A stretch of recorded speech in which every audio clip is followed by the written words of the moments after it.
Baruch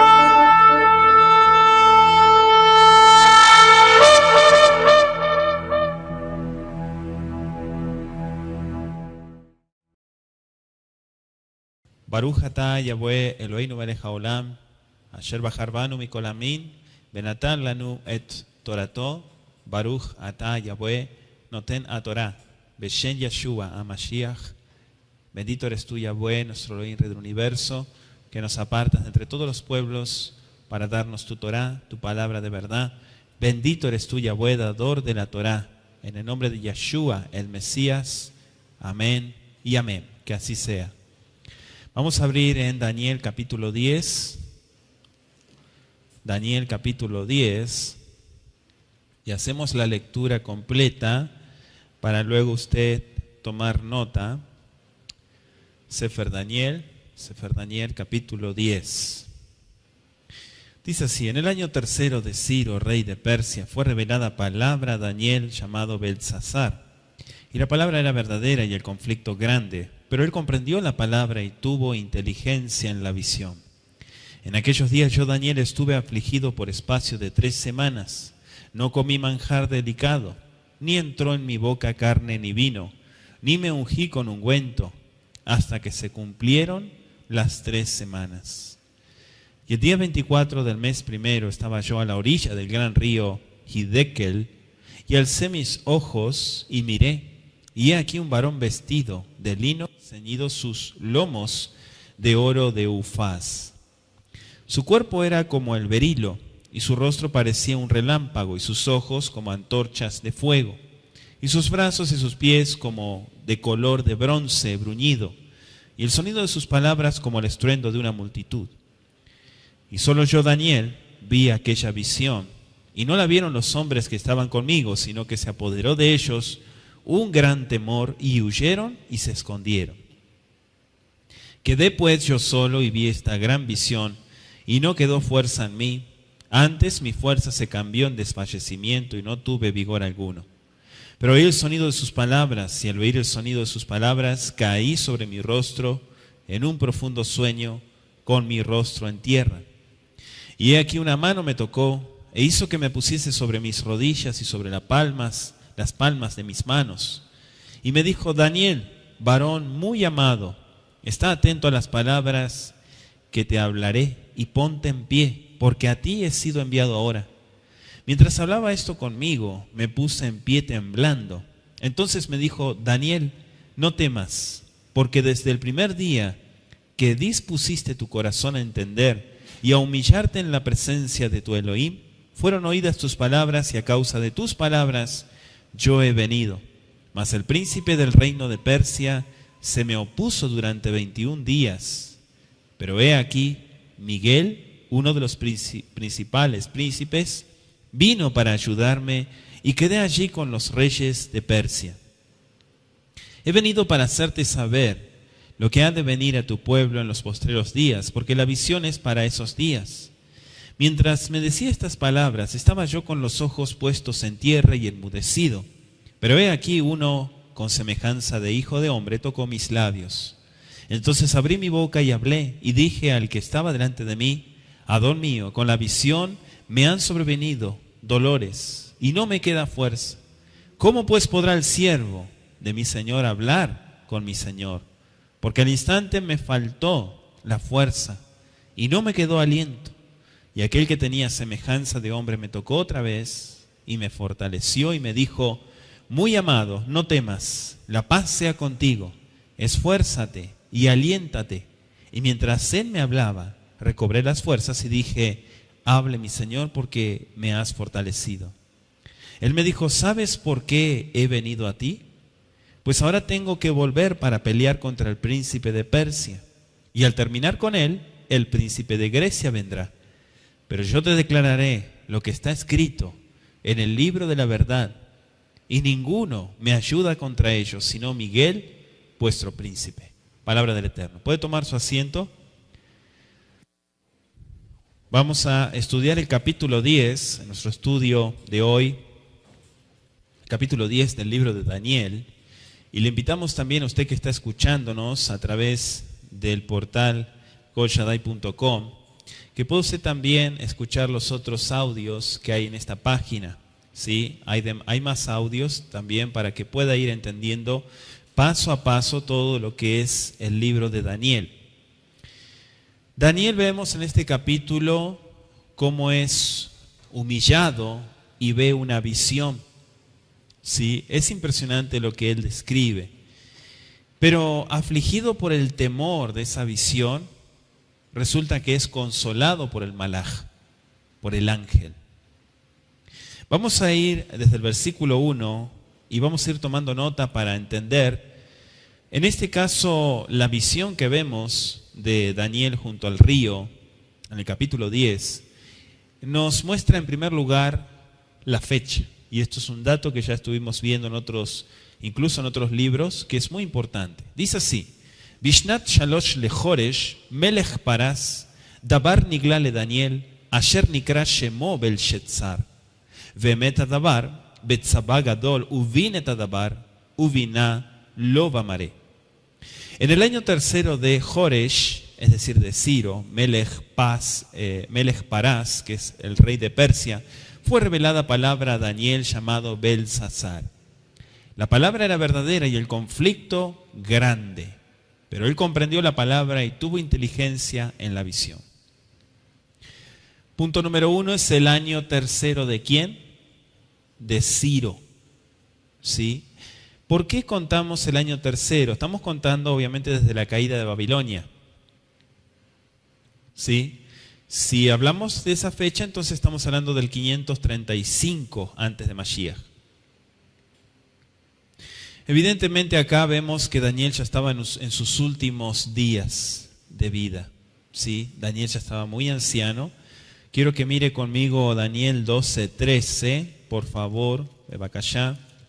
Daniel 12:13 dice: y tú irás hasta el fin y reposarás y te levantarás para recibir tu heredad al fin de los días. ¿Sí? Si hablamos de esta fecha, Daniel Anabí tenía unos 88 años aproximadamente.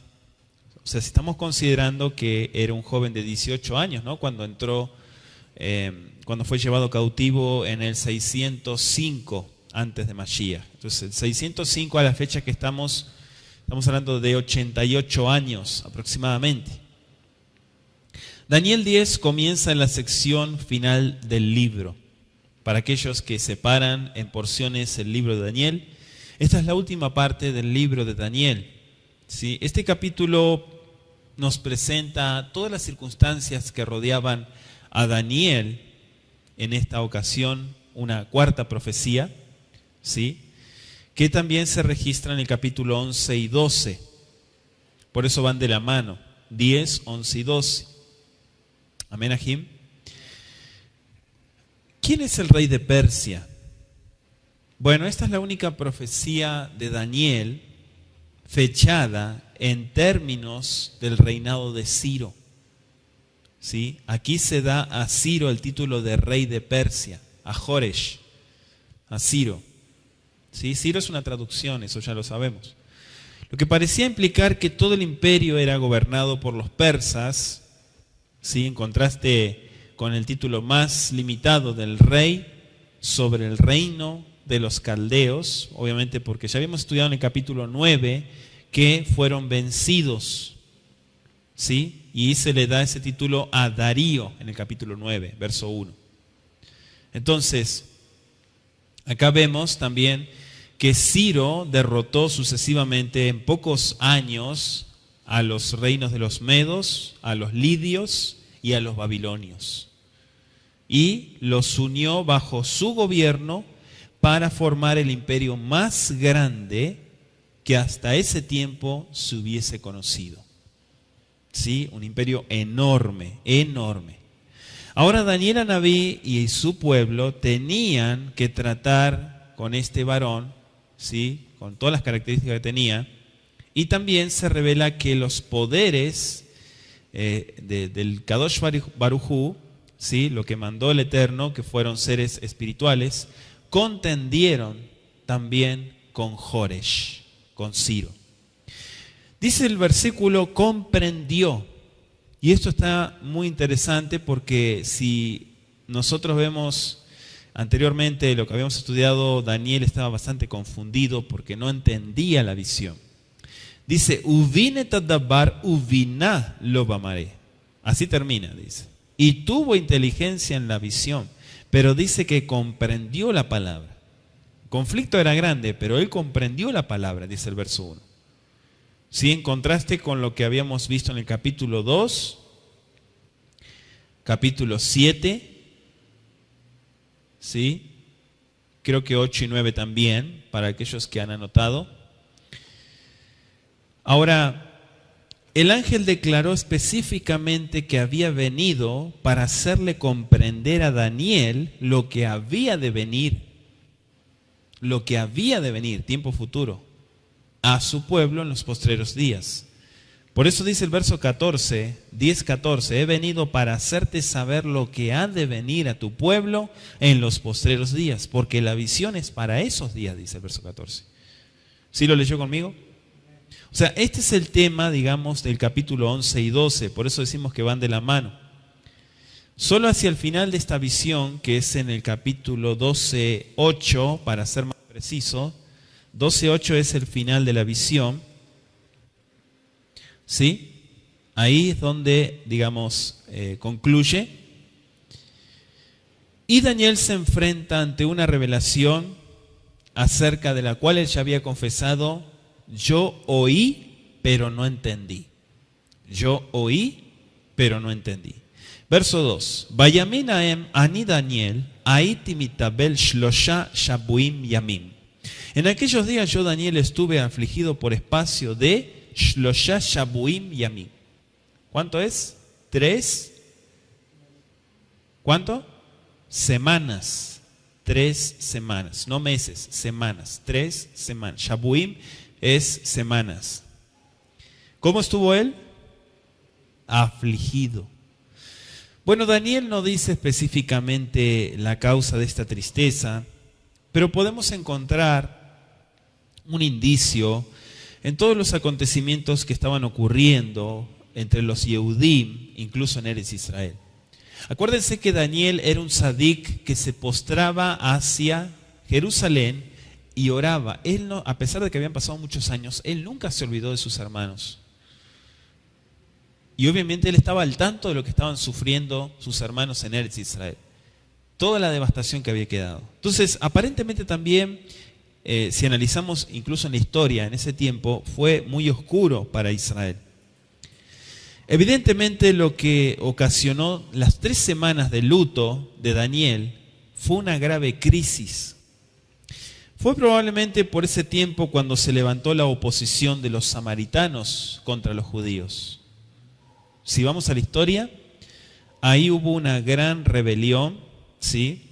Una oposición tremenda de los samaritanos contra los judíos que acababan de volver del exilio bajo las órdenes ¿de quién? ¿De quién? A ver, de los que estudiaron Cautiverios. Y si no escuchó Cautiverios, en nuestra página de internet le invitamos a escucharlo, la serie Cautiverios.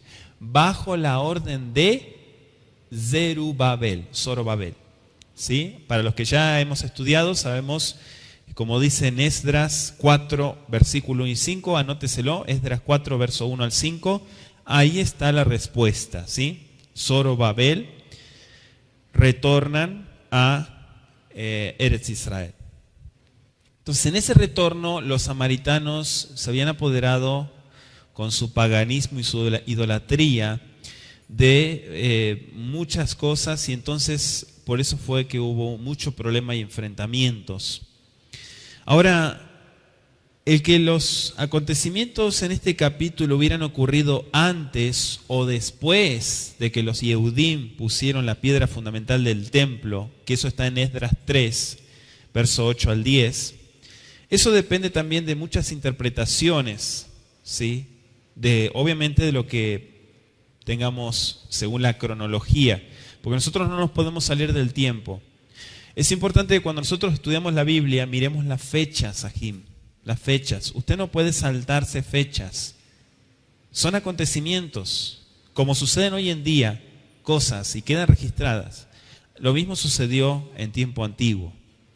Ahora, también sabemos que Daniel usaba algún tipo de cómputo distinto del que empleaban los Yehudim en Israel en la época de transición, ¿sí? Ese periodo de luto de Daniel Anabí, ¿sí? El periodo que sí luto por todo lo que describe, y lo que él hizo fue un luto, ¿sí? Parece que fue contemporáneo con la amenaza después de lo que fue que se cumpliese el decreto de Ciro. También hubieron malos informes enviados por los samaritanos a la corte de Persia. ¿Para qué? Para tratar de detener la construcción del templo. Si los samaritanos se opusieron a la construcción del templo. El hecho significativo de que durante estas 3 semanas el Malaj estuviera luchando para influir sobre Ciro, como dice el verso 12 y 13, indica que estaba en juego una decisión vital del rey. O sea, mientras hacía tefilá, oraba, en procura, claro, de traer la bendición del Kadosh Baruj Hu, ¿qué sucede? También vemos que sin duda el profeta se entregó a otro periodo que fue el periodo de la intensa intercesión. Y este es un tema muy importante, ya lo hemos estudiado, hay varios temas en nuestra página, sobre la importancia de ponerse en la brecha. Recuerden que dice Yehezkel Anabí, el Kadosh Baruj Hu dice a través de Yehezkel Anabí, busqué a alguien que se pusiera en la brecha, que orara, que intercediera a favor de mi pueblo, y no lo hallé. ¿Sí? El Eterno busca que usted y yo seamos intercesores. Eso agrada al corazón del Eterno. No porque Él no pueda mover su mano, sino porque Él se agrada cuando las personas intercedemos por las necesidades del pueblo. Ese don también fue derramado sobre David Amelech. David Amelech oraba y pedía cada día por todas las necesidades de Am Israel. Si usted tiene duda de eso, estudie el Salmo 72 y va a comprender mejor. Amén. Entonces el capítulo 9 habíamos estudiado, y quiero que anote el verso 3 al 19. Ahí vemos a un Daniel intercesor. ¿Sí? ¿Por qué intercede? Para que la obra del adversario pudiera ser contrarrestada y para que pudiera cumplirse las promesas del Kadosh Baruj Hu. ¿Sí? La restauración en favor del pueblo del Am Segula. Verso 3. Lehem hamudot lo ajalti ubasar baayim, es decir, y vino, lo ba el pibesoj, lo sachti atmelot shloshet shabuim yamim. Lehem hamudot lo ajalti. ¿Qué es lehem hamudot? Es un pan que es muy delicado, ¿sí? Lehem hamudot. Yo no comí, dice. Ni entró en mi boca carne, bazar baayim, ni vino tampoco. Ni me ungí con ungüento hasta que se cumplieron las 3 semanas, dice el versículo 3. O sea, fue un periodo de ayuno. Durante el periodo de ayuno, Daniel Anabí solo participó de alimentos más sencillos. ¿Sí? Únicamente lo que era para mantener la fuerza nada más. Lo suficiente para mantener su fuerza.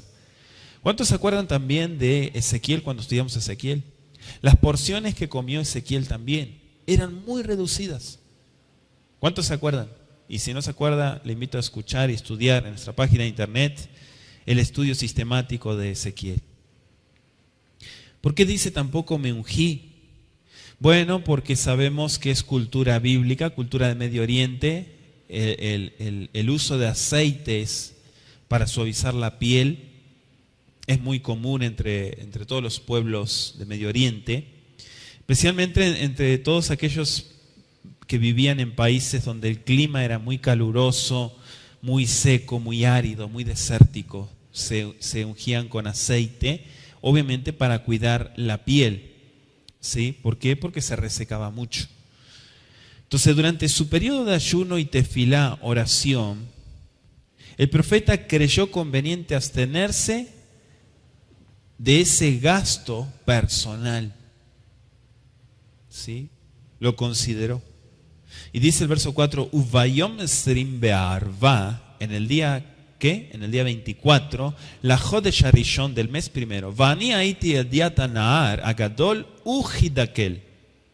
Dice el verso, yo estaba a la orilla del gran río Hidekel, o Hidakel, ¿sí? Hidakel.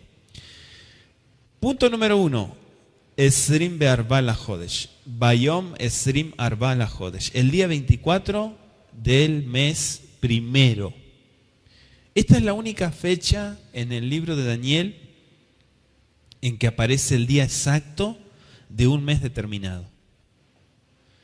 Claro que no se dice nada aquí en cuanto si es el cómputo de los términos del calendario persa babilónico, ¿sí?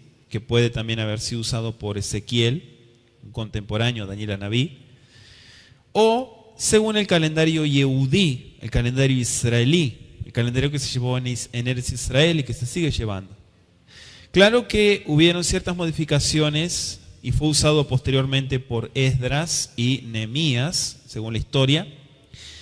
Si la fecha dada por Daniel, lo que dice acá, está basada en el calendario persa babilónico, sí, porque ellos estaban allí, que comienza en la primavera, sí, el persa babilónico comienza en lo que sería marzo-abril, para Nisan, Aviv, sí, es el inicio de año.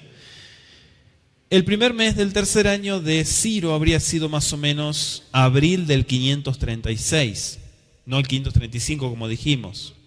Ahora, si Daniel hacía el cálculo de la manera judía, el primer mes del tercer año de Ciro habría sido 12 meses más tarde y correspondería aproximadamente al tercer año de Ciro, como dijimos, del 535, como dije al principio, ¿sí? Entonces hay pequeñas diferencias entre el calendario judío y el calendario babilónico. Diferencias de meses. ¿Amén, Ajim? Por eso es que muchas veces, yo no sé cuántos de ustedes han leído historia, o usted que está a través de internet, pero muchas veces en los libros de historia de Medio Oriente y demás, muchas veces ponen entre paréntesis 2 fechas. Y uno dice, ¿pero sucedió en este año o en este año? No, son las 2 fechas según los 2 calendarios que se regían en aquel entonces, ¿sí? Puede ser esta fecha o esta fecha. Esta fecha para este calendario y esta fecha para este otro calendario, según el cómputo, ¿sí? Eso también es usado en la historia. Ahora, 3 semanas de ayuno, Daniel, terminaron el día 24 del primer mes, ¿sí? Habrán comenzado el 3 o el 4 del mes. Y así su ayuno se prolongó durante la época incluso de Pesaj, ¿sí? Porque estamos entrando en ese tiempo. No se sabe hasta qué punto se observaba esta fiesta en el cautiverio. No se sabe si Pesaj se observaba o directamente no se observaba nada de nada, ¿sí? En la época del cautiverio. Hay un dato interesante también que el versículo 4 dice que él estaba, y esta es la visión de Daniel junto al río, ¿no? Él estaba junto al río. ¿Qué río? Y aquí dice el verso 4, el gran río Hidekel. La gran pregunta que nos hacemos, ¿cuál es el río Hidekel? ¿Dónde queda ese río? Bueno, este nombre hebreo equivale al nombre acadio Idlikat. ¿Sí? Idiklat. Y en el antiguo persa se le llamaba Tigra. ¿A qué le suena? A Tigris, ¿no? Es el mismo. Tigra, ¿sí? Claro que fue pasado a las lenguas modernas como Tigris. Es el Tigris, es el menor de los 2 grandes ríos de la Mesopotamia. ¿Cuál es el otro? El Éufrates, el Pefrat. Pefrat Behidekel. Esos son los 2 grandes ríos. Claro que este es más chico, ¿no? Y allí estaba Daniel situado. Entonces se menciona un río del mismo nombre en Bereshit 2.14. Por eso también hay que consultar en otros libros de la Biblia.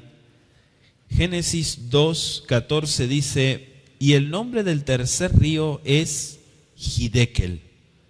Este es el que va al oriente de Asiria,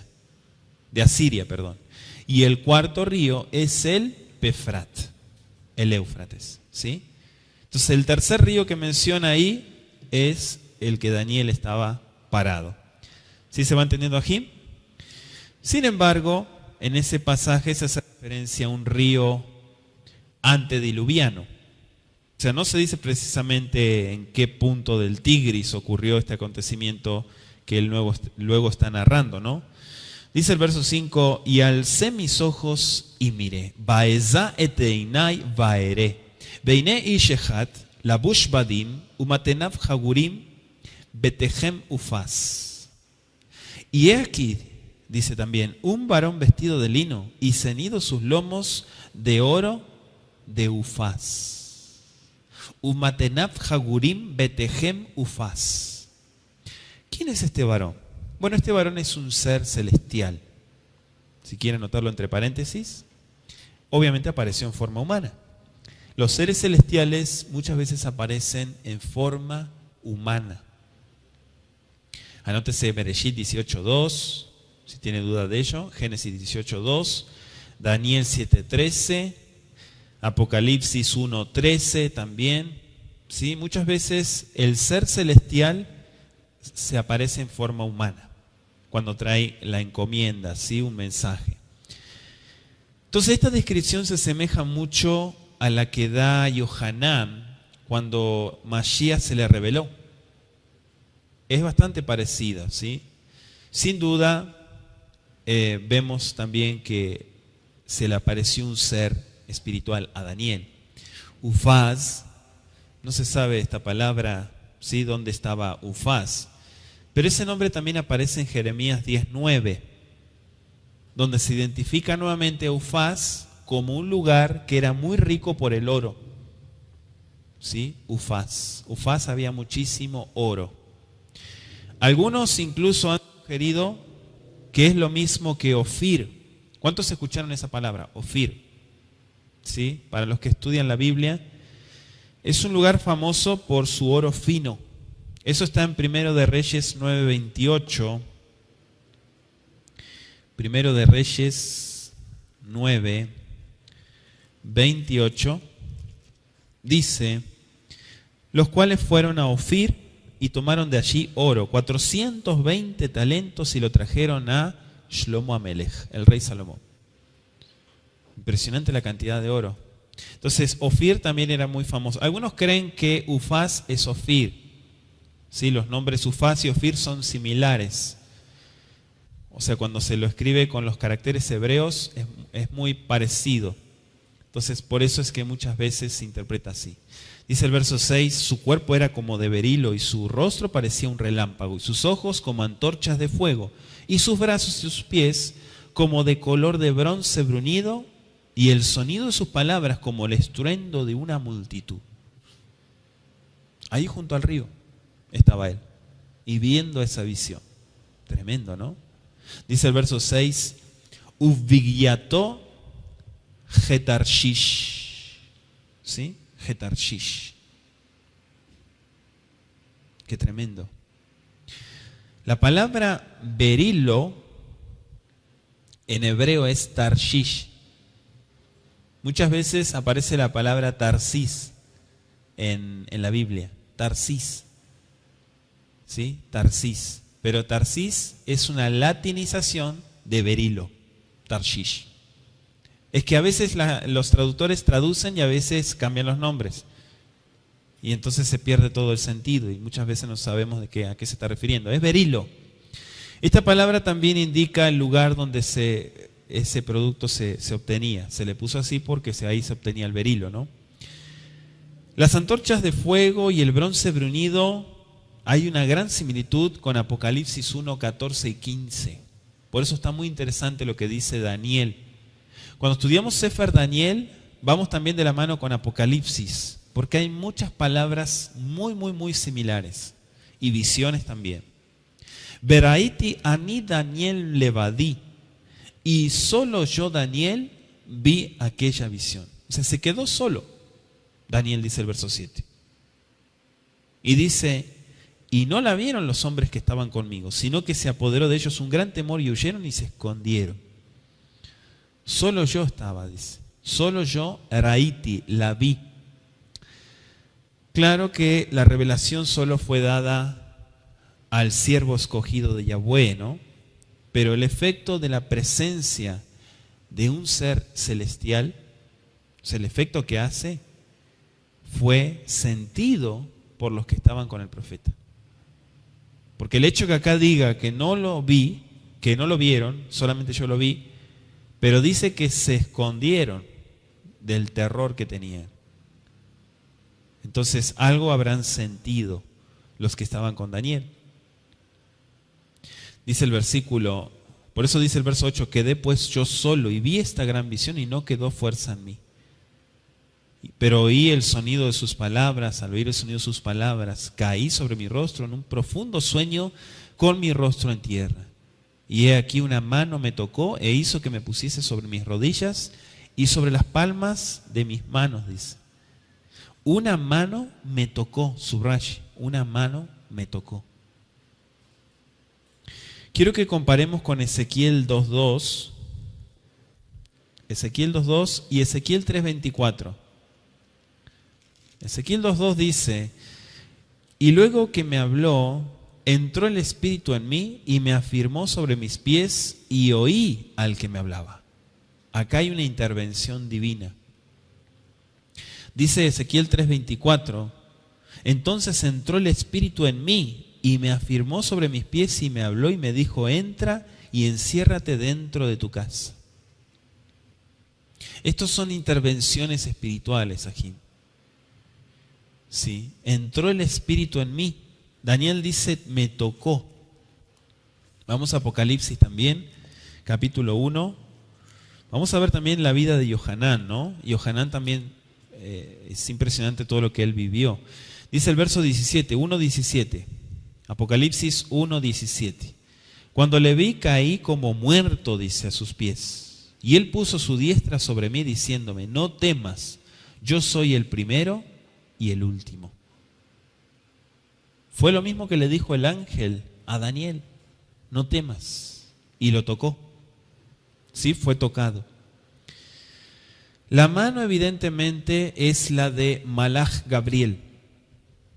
La mano. ¿Sí?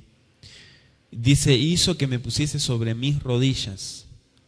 Bueno, en hebreo aparece la expresión nuá. Nuá. Esa forma hebrea, nuá, significa hacer temblar. Hacer temblar. Está interesante. Hacer tambalear también. ¿Sí? Hacer tambalear algo. Claro que Daniel fue levantado cuando estaba completamente postrado sobre la tierra. O sea, su fuerza no era aún suficiente para que se pudiera mantener sin temblar. Estaría temblando muchísimo. Y dice el verso 11, varón muy amado. Mire qué interesante las palabras que usa en Daniel, ¿no? Varón muy amado. Así me dijo el varón, dice. Está atento a las palabras que te hablaré y ponte en pie, porque a ti he sido enviado ahora. Ahí se cumple lo que es la palabra malaj. Un malaj es un enviado. Por eso dice ponte en pie, porque claro, iba a cumplir la función. La palabra muy amado aparece como hamudot. Hamudot. Esa raíz lo que significa es delicado, no amado, sino varón muy delicado. ¿Sí? Algo muy delicado. Es la misma que Lechem Hamudot, que dice no comí pan delicado. ¿Sí? Es la misma expresión. Se traduce en el verso 3 como delicado. Esta es la segunda vez que Daniel recibía la seguridad del amor de Yahweh por él. En el capítulo 9:23 fue la primera vez, dice 9:23, al principio de tus ruegos fue dada la orden y yo he venido para enseñártela porque tú eres muy amado. Entiende pues la orden y entiende la visión. Cuando estudiamos lo de las semanas 70, las 70 semanas, ¿sí? Vimos ahí las palabras que le dice el Eterno a Daniel. Ahora aquí también nuevamente se reafirma el amor de Yahweh, la seguridad del amor de Yahweh sobre su enviado, el profeta Daniel. Amén. Verso 12 dice: Vayomer elai al tirá Daniel, ki mima yom arishon, asher natata et libeja leavinu letinot lifne Eloheja nishmeu devareja ba'ani vati didvareja. Vidvareja. Entonces me dijo Daniel al tirá, no temas, significa, ¿no? Porque desde el primer día, min yom arishon, que depusiste tu corazón a entender y a humillarte en la presencia de tu Eloheja, dice, de tu Elohim, fueron oídas tus palabras, a causa de tus palabras es que yo he venido. De vareja bani bati vidvareja. Parece un juego de palabras, ¿no? Pero lo que estoy diciendo, por causa de tu dabar, de tu palabra, es que yo vine a cumplir esa palabra. Al tirá, no temas. Lo mismo que leímos en Apocalipsis 1:17. Lo mismo que le dijo a Yohaná. Claro que estas palabras sin duda animaron personalmente al profeta, le dieron más seguridad de que aunque había estado orando durante 3 semanas sin recibir contestación, sin embargo, desde el mismo comienzo, el Eterno había oído su súplica y se había propuesto contestarla. Muchas veces pasamos por situaciones donde tenemos que meternos en ayunos y oraciones hasta de 21 días y pedir una respuesta al Kadosh Baruj Hu, y no debemos desmayar, no debemos desesperar, sino dice la Escritura, disponer el corazón, porque el Eterno desde el principio ya ha oído. Pero el hecho de que no venga una respuesta automática no quiere decir que el Eterno no ha escuchado o que no va a enviar la bendición y la respuesta. Todo a su tiempo. Amén. Todo a su tiempo.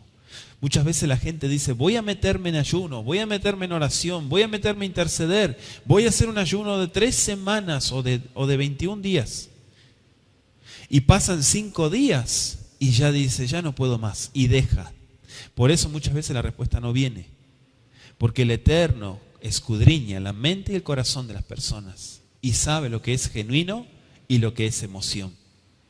Sabe cuando la gente realmente se quebranta y cuando la gente actúa, porque Él escudriña la mente, dice su palabra, y el corazón. Amén. Amén, Ajim. Anillo de Ahat Shabot, dijo el Kadosh Baruj Hu. Yo conozco todos los pensamientos. Yo sé todos los pensamientos, dijo el Kadosh Baruj Hu. Dice la Escritura que estaba temblando. Y también le dieron la seguridad, ¿no? Vino a través de la súplica, la plegaria, vino la respuesta. Daniel no necesitaba temer por su pueblo. Elohim ya lo había oído y Elohim regía todas las cosas. Eso es lo que usted y yo tenemos que entender. A veces oramos y estamos dudando, oramos y estamos temiendo. Entonces, ¿para qué ora? Daniel oraba y sabía que es el Kadosh Baruj Hu el que tiene el control de todas las situaciones. Claro que la oración va acompañada de la acción, ¿no? Siempre lo decimos. Pero, fíjense qué importante. Él sabía, él no necesitaba temer por lo que le acontecía a su pueblo.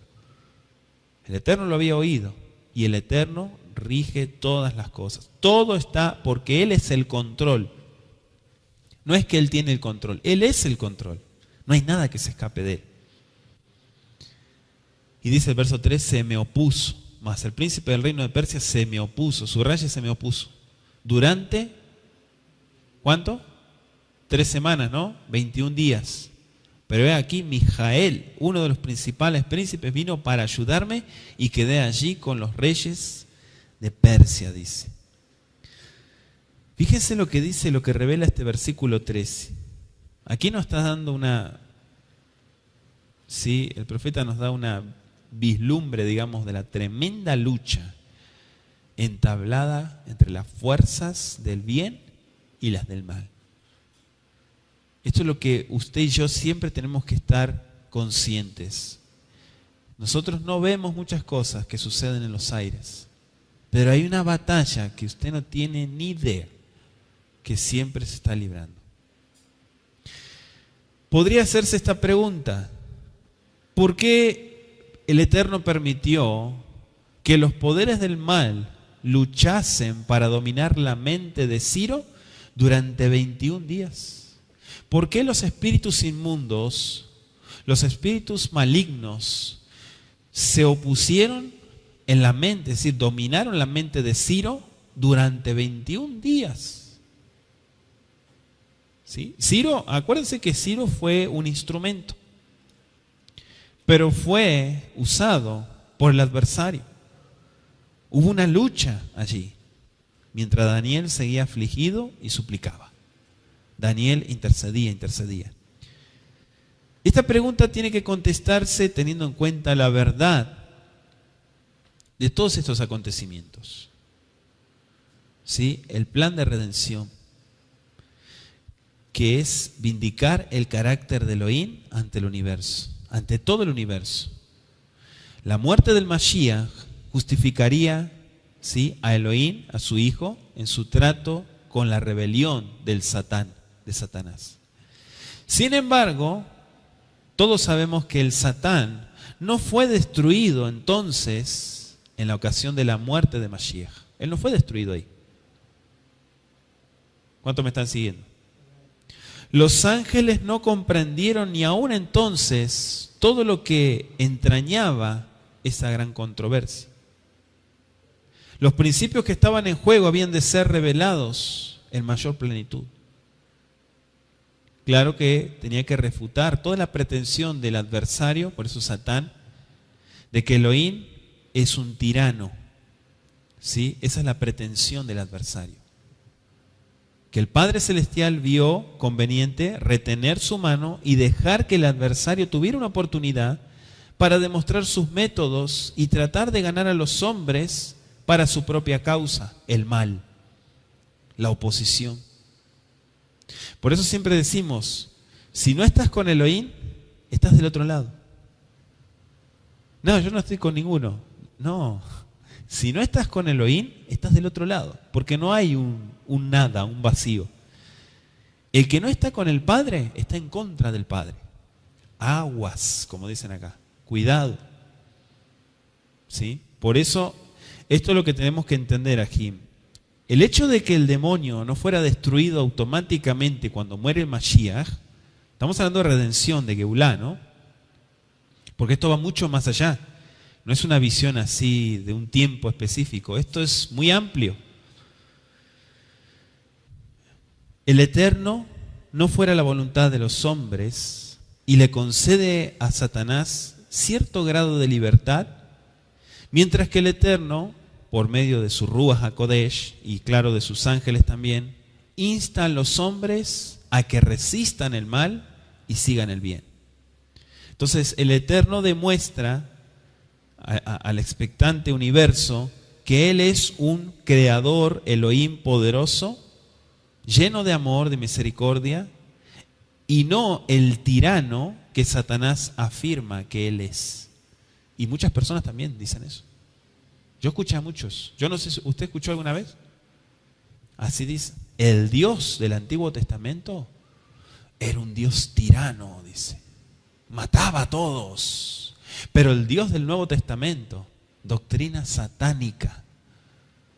¿Sí? El Dios del Nuevo Testamento es amor y paz. Como que antes Él era un tirano. Eso es una doctrina del demonio.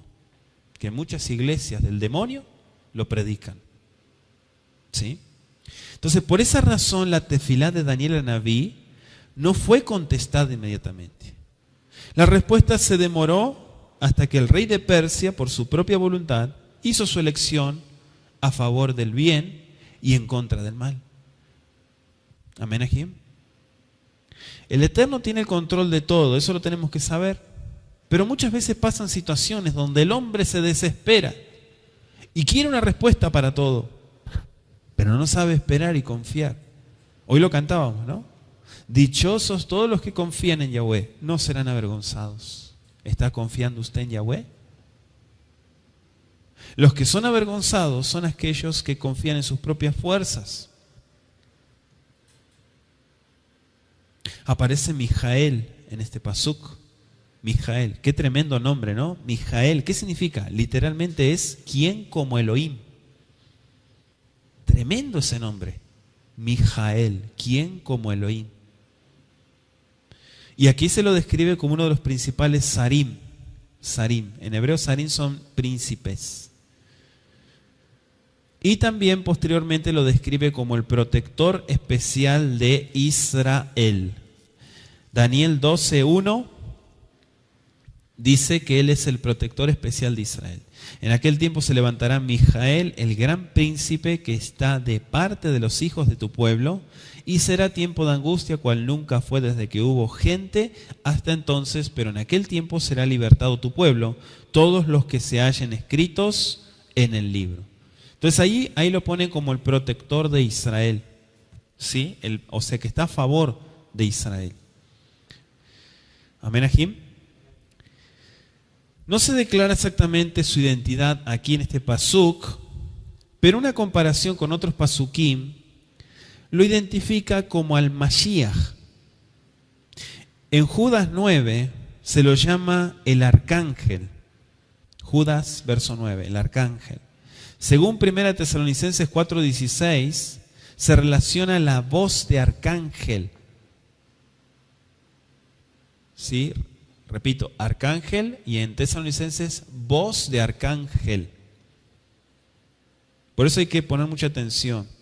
¿Y cuándo pasa eso? Con la resurrección de los Kadoshim, en la ocasión de la venida, el retorno de Yeshua HaMashiach, declaró que los muertos saldrían de sus tumbas cuando oigan la voz del Hijo del Hombre. ¿Qué dice Juan 5:28? Vamos rapidito. Yohanan, Juan 5:28.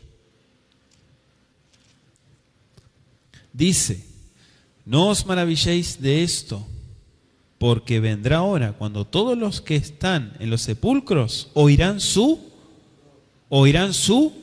voz, la voz del Hijo del Hombre. Bendito sea Él. Entonces eso parece claro que Mijael aquí se está ilustrando como si fuera un prototipo del Mashiach, ¿sí? Del mismo Mesías. El nombre Mijael solo aparece en la Biblia en pasajes como Daniel 10:13, verso 21, Daniel 12:1, que recién lo leímos, Judas 9 y Apocalipsis 12:7. En casos cuando el Mashiach está luchando directo con Satanás, el nombre hebreo que significa ¿quién como él? O sea, ¿quién como Elohim? Porque él de Elohim es a la vez una interrogación y un desafío, en vista de que la rebelión del Satán es esencialmente su intento de usurpar el trono de Yahweh. Eso es lo que él quiere. Y ser, como dice Isaías 14:14, semejante al Altísimo. El nombre Mijael es sumamente apropiado para aquel que ha emprendido la tarea de vindicar el carácter de Yahweh y refutar todas las pretensiones del adversario. Amén, Ajim. Verso 14. Uvati la'ambija et asher yikra le'ameja be'acharita yamim ki ot hazom al yamim. Dice el pasuk: he venido para hacerte saber lo que ha de venir a tu pueblo en los postreros días. Acharita yamim. Acharita yamim significa en los últimos días, porque la visión es para esos días. Ki ot hazom la yamim. Be'acharita yamim significa en la última parte de los días. Viene de ajar, ajaret, ajeret también. ¿Sí? Esta palabra se usa mucho en la profecía bíblica. Cuando estudiamos profecía bíblica en hebreo, se usa mucho Aharita Yamim, que indica la parte final de cualquier periodo de la historia al que se refiere el profeta que esté hablando. Jacob usó la expresión los postreros días en Génesis 49:1. al referirse a la suerte final de cada una de las 12 tribus en Eretz Kenaan, la tierra de Canaán. Balaam aplicó ese término también a la primera venida de Mashiach en Números 24:14. Moshe, otro profeta, lo usó en un sentido general respecto al futuro distante, cuando Am Israel habría de sufrir muchas tribulaciones. En la Torá, en Devarim 4:30, el profeta Moisés también lo dijo. La expresión puede referirse, y lo hace a menudo, a todo lo que son acontecimientos finales de la historia. A eso se refiere. Vaya conmigo a Isaías 2:2 y Yeshayá. Isaías 2:2. Acontecerá en lo postrero de los tiempos, a Jarita y Amim, que será confirmado el monte de la casa de Yahweh como cabeza de los montes, y será exaltado sobre los collados y correrán a él todas las naciones. ¿Sí? Por un lado dice en aquellos días, en los últimos días, y en la otra parte dice para esos días. Ki od hazom la yamim.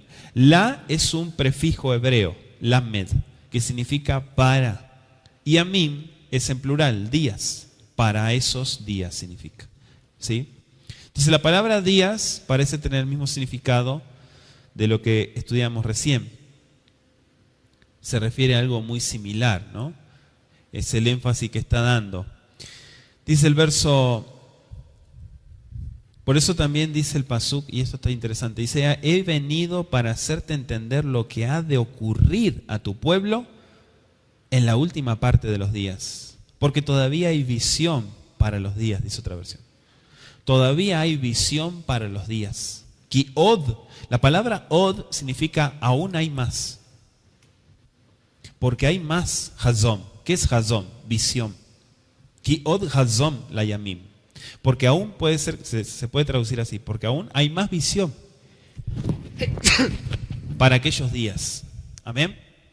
Toda Rabá Yahweh. Dice así, el verso 16: Beine kidmut vene Adam nogeya al sefatai baeftach pia badbera baomra elomet lenegi adoni vamara nefkhu tzira alai velo atzarti koach. Koach es fuerza. Dice, estoy en Daniel, bendito sea el Abacadosh. Pero he aquí, uno con semejanza del Hijo del Hombre, Ben Adam, tocó mis labios, al Sefatai.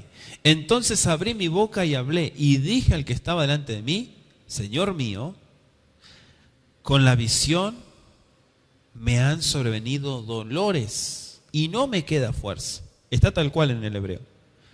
Velo atzarti koach, y ya no tengo fuerzas, significa. Fíjese que dice con semejanza. Kidmut vene Adam nogeya. Kidmut vene Adam nogeya. Gabriel, Malach Gabriel, veló su resplandor y apareció en forma humana. Se reveló en forma humana. La visión, algunos piensan que Daniel hace referencia aquí a la visión del capítulo 8 y 9, pero no es así. Otros también creen que la revelación de ese momento es lo que había afligido tanto a él. ¿Sí? En vista de que la palabra visión en el pasuk 1 y el pasuk 14 parece aplicarse a la revelación de los capítulos 10 hasta el 12. Y siendo que también la declaración de Daniel Nabí, aquí en el capítulo 10-16, es una continuación lógica de la reacción que tiene el verso 15. Entonces, ante la declaración del ángel en cuanto a la visión, en el verso 14, parece muy razonable deducir que el profeta Daniel habla aquí de la visión de la gloria divina. O sea, que él es un testigo. Por eso es que dice que se queda aún sin fuerzas. Incluso Yeshayá también, el profeta Isaías. Dice, vamos un poquito más adelante, dice el verso 20, él me dijo: ¿sabes por qué he venido a ti? Así está la pregunta, dice: Bayomer ayadata lama bati eleja beata shubletit jaem en san paras vaniyotse veine saraim ba. ¿Sabes por qué he venido a ti? Dice, le pregunta. porque ahora tengo que volver para pelear contra el príncipe de Parás, es decir, Persia. Y al terminar con él, viene el príncipe acá aparece como Sariabán, Grecia. Puede entenderse que el ángel habría luchado al lado del príncipe de Persia, ¿sí? O que habría de pelear contra él. Hay otras versiones que está cambiado el versículo, ¿sí? Por eso hay que ir al hebreo. Nosotros tenemos que entender lo que es el hebreo. ¿Por qué? Porque muchas veces los comentaristas toman versiones griegas, versiones latinas, y sabemos que el griego es un idioma muy pobre. Y el libro de Daniel y la Biblia toda es un libro judío, es un libro hebreo. No es un libro de misa, de catolicismo romano. La Biblia es un libro judío, es un libro hebreo. Por lo tanto hay que irse a las raíces. Hay que tomarse ese trabajo. Amén, Ajim. El verbo que aparece es laham, y aparece 28 veces en el Tanaj. Laham significa pelear, ¿sí? Luchar, pelear, laham. Seguido como aquí aparece la preposición im, que es con, ¿sí? Se escribe ayim, memsofit, im, que significa con. Por eso hay que ir viendo palabra por palabra, ¿sí? Nosotros no podemos sacar una idea fuera de contexto. Entonces, en estos casos, el contexto está indicando claramente que la palabra ha de entenderse en el sentido de contra. Laham im significa contra de. Anótese Deuteronomio 24, Segundo de Reyes 13:12, Jeremías 41:12 y Daniel 11:11 para este vocablo. Y usted que tiene el Tanaj en hebreo, o que ya sabe hebreo, usted que está escuchando este audio, puede corroborar cada una de las citas. Parecería seguro que el ángel habla aquí de un conflicto posterior entre él y el príncipe de Persia. Por ejemplo, en Esdras 4:4 en adelante, ahí se nos está indicando que esta lucha continuó mucho después del tiempo que tuvo la visión Daniel Anabí. Las fuerzas del enemigo fueron mantenidas mientras gobernaban Ciro y su hijo Cambises, quien reinó durante unos 7 años y medio, dice la historia. Entonces, no solamente queda con, dice el Pasuk 20, no solamente nos quedamos con el príncipe de Persia, sino que al terminar con él, ¿quién viene? El príncipe de Grecia. O sea que la lucha continúa, amado. La palabra hebrea que aquí traduce príncipe es zar, que es la misma que usamos en el verso, que estudiamos en el verso 13, ¿no? El ángel le había dicho a Daniel que iba a volver para continuar la lucha contra todas las potestades de las tinieblas, y eso es tremendo, que contendían para dominar la mente del rey de Persia. Luchaban para dominar la mente del rey de Persia. Por eso decimos, detrás de toda la terquedad en el hombre hay muchas cositas también. Por eso, mejor que seas usado por el Eterno y no que seas una marioneta del adversario, un títere del adversario. ¿Sí? Que no haya una manipulación de espíritus inmundos. Entonces, miró más lejos hacia el futuro e indicó que cuando finalmente pudiera retirarse de la lucha, ocurriría una revolución en todos los asuntos del mundo, a nivel mundial. Ahí hablamos política, social, etcétera, etcétera. Entonces, el ángel del Eterno contuvo las fuerzas impías, el mal, que procuraba, claro, dominar el gobierno persa, y ese imperio se mantuvo. Pero cuando la influencia divina se retiró, el dominio de todos los dirigentes de esa nación quedó completamente en manos de las potestades de las tinieblas. ¿Sí? Los persas quedaron en potestad de las tinieblas cuando el Eterno quitó su protección. Y entonces, según la historia, por eso consulte la historia, pronto vino la ruina del imperio, que eso es lo que el demonio quería. Guiados por Alejandro, los ejércitos de Grecia arrasaron el mundo y extinguieron rápidamente el imperio persa. Entonces la verdad presentada por el Malaj en este pasuk está aclarando la revelación que sigue. La profecía que se da a continuación registra una guerra tras otra y cobra mayor significado cuando se entiende a la luz de lo que el ángel le acaba de decir a Daniel. Mientras los hombres luchan entre sí por el poder terrenal, detrás del escenario y sin que los ojos humanos la vean, se lleva a cabo una lucha aún mayor, de la cual el flujo y reflujo de los acontecimientos terrenales es tan solo un reflejo. Hay muchas cosas en lo invisible para nosotros que suceden. ¿Sí? Muchas cosas. Así como se muestra que el pueblo del Eterno es preservado a través de toda la historia, todo lo que sufrió, porque nuestro pueblo, amados, ha sufrido muchísimo y sigue sufriendo por causa de. Daniel incluso está entre uno de ellos. Así también es seguro que en esa contienda mayor las legiones de la luz van a obtener la verajá, la bendición final sobre todas las potestades de las tinieblas, sobre todos aquellos que persiguen y que odian a Israel. Y estoy hablando de seres espirituales. Aval agid lecha, verso 21. Arashum bitchav emet ben nechat mitchazek y miatelet y mitjael. Aval dice, ¿qué significa aval? Aval significa pero yo te declararé lo que está escrito en el libro de la verdad. Dice, bichtav emet ve'enechat mitchazek y mi. Y ninguno me ayuda contra ellos, sino Mijael, vuestro príncipe. Y mi alay ki im Mijael sarjem, dice. Acá en el hebreo aparece la expresión rasham. Rasham significa inscribir, anotar. Y libro aparece como ketav, que viene del verbo katav, escribir, katav.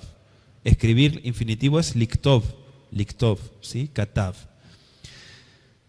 Todo esto aquí aquí lo que podemos ver son los propósitos del Eterno que se presentan como si estuvieran registrados. Quiero que se anote unos versos. Salmo 139, 16, Hechos 17, 26, incluso Daniel 4, 17. Lo voy a leer rapidito, Daniel 4, 17. Dice: la sentencia es por decreto de los vigilantes y por dicho de los santos la resolución, para que conozcan los vivientes, que el Altísimo gobierna el reino de los hombres y que a quien Él quiere lo da y constituye sobre él al más bajo de los hombres. Entonces esto tiene que ver con lo que está relatando aquí el Malaj, ¿no? Y dice, ninguno me ayuda, ¿sí? Be'enechat mithazek imi al eleki mitjael zarhem. Esta frase también se traduce, según el hebreo, no hay ninguno que se esfuerce. Por eso dice, Ve'enechat mithazek. Hazek significa hacer fuerte. Hazek. ¿Sí? Ani hazak, soy fuerte. No hay ni uno, dice, Be'enechat, ni siquiera uno que se esfuerce para ayudarme. Esto no tiene que interpretarse como si significara que todos se despreocupaban de la lucha, salvo los dos seres celestiales mencionados aquí, ¿no? O sea, no significa eso, que no se preocupaban. No está insinuando eso. Y aparece como Sargem, que se traduce como vuestro príncipe. Sar, príncipe. Gem, la terminación gem, es del pronombre personal atem, vuestro. Entonces el hecho de que se hable específicamente de Mijael como vuestro príncipe, lo pone a él en marcado contraste, amados ajín, con el príncipe de Persia del verso 13 y 20. Y el príncipe de Grecia en el verso 20 también que aparece. ¿Sí? En el 13 y en el 20, y en el 20 aparece el príncipe de Grecia.